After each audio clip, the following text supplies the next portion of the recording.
Biyyi kun diigamsa irraa baraaramu. Guyyaatti walqixxummaan, birmadummaan sabaaf sablammootaatti mirkanaa'e. Biyya kaleessa keessatti inni tokko olaantummaadhaan, inni kaan immoo gadaantummaadhaan, inni kaan kabajamee, inni kaan salphatee keessa jiraataa ture. Lammii hundi walqixatti guyyaatti ilaalameef kabajame.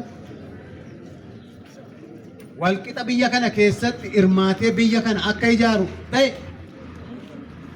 biyya hunda keenyaaf taatu waliin ijaarree waliin keessa jiraachuutu nurra jira.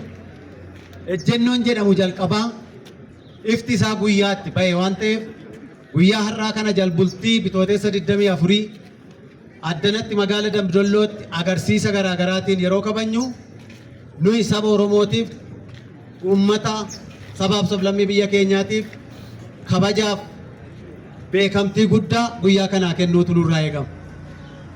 Kanaafiyyuu injifannoo amma arganne kana walqixxummaaf fayyadamummaa tokkummaa sabaaf sablammootaa biyya keenya keessatti ijaaruu jalqabneef guddina dinagdee amma galmeessuu jalqabne biyya keenya boqoo ol qabattee amma mul'achuu jalqabde addunyaa irratti beekamaa jirtu kana guddina amma jalqabne kanatti fufsiisuudhaaf paartii keenya mul'ata fagoo qabu, jaalala biyyaa qabu, biyya kana ijaaruudhaaf ka'ee uummata kana hirmaachisee galma isaa ga'uudhaaf adeemaa jiru kana cinaa dhaabbannee haceesifnu guddina jalqabne itti fufsiifnu fuuldurri keenya ifa biyyi keenya tokkummaaf jaalala uummata seetiin kabajamtee haa jiraattu.